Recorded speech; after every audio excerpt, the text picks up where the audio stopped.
Coulomb का नियम। चलिए देखिए, दो स्थिर बिंदु आवेशों के बीच, दो स्थिर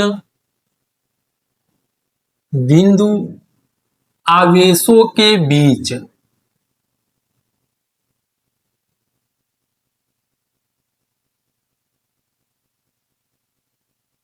लगने वाला आकर्षण अथवा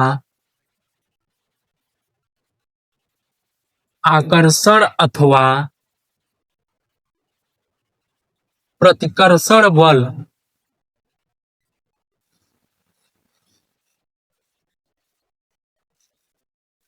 दोनों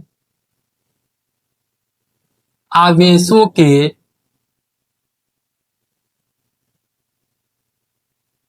गुणनफल के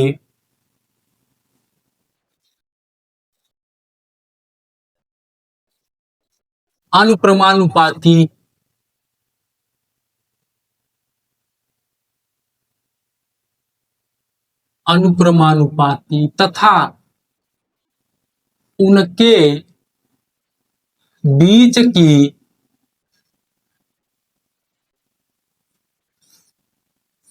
दूरी के वर्ग के व्युत्क्रमानुपाती होता है।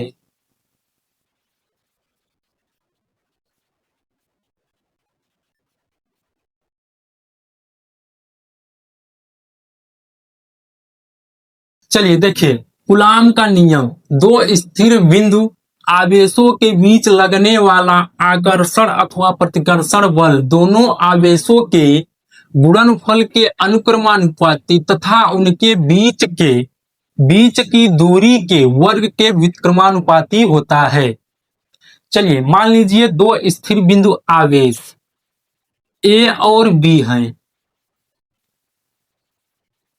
दो स्थिर बिंदु आवेश ए और बी हैं, उनके बीच लगने वाला आकर्षण और प्रतिकर्षण बल F है। उनके बीच लगने वाला आकर्षण और प्रतिकर्षण बल F है तथा उनके बीच की दूरी R है और इनके बीच की दूरी R है और इन पर आवेश Q1 तथा Q2 है। चलिए देखिए, डेरिवेशन करते हैं। दो स्थिर बिंदु आवेशों के बीच लगने वाला आकर्षण अथवा प्रतिकर्षण बल, मान लीजिए कोई बल F है, दोनों आवेशों के गुणनफल के अनुक्रमानुपाती होता है। दोनों आवेश मतलब Q1 और Q2 के गुणनफल के अनुक्रमानुपाती होता है। Q1 इंटू Q2 इनके क्या होता है? अनुक्रमानुपाती होता है तथा उनके बीच की दूरी के वर्ग के व्युत्क्रमानुपाती होता है और इनके बीच की दूरी के वर्ग के व्युत्क्रमानुपाती होता है। अब इसको समीकरण 1 और इसको समीकरण 2 मान लेते हैं। चलिए समीकरण 1 और समीकरण 2 को मिलाने पर, समीकरण 1 और समीकरण 2 को मिलाने पर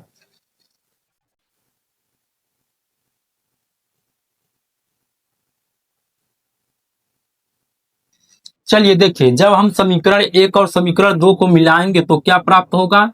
F proportional Q1 into Q2 बटे R स्क्वायर। तो जब प्रोपोर्शनल हटेगा तो क्या प्राप्त होगा? F बराबर प्रोपोर्शनल हटेगा तो K नियतांक एक आ जाएगा। क्या आ जाएगा? एक नियतांक K। तो K into Q1 into Q2 बटे R स्क्वायर। यही क्या है? कूलाम का नियम। जहां K बराबर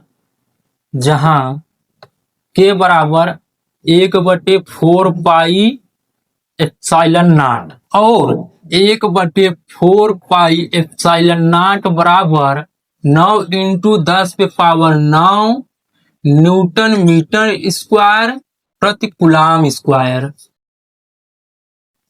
और एप्सिलॉन नॉट बराबर 8.854 इंटू 10⁻⁻12 कूलाम स्क्वायर प्रति न्यूटन मीटर स्क्वायर।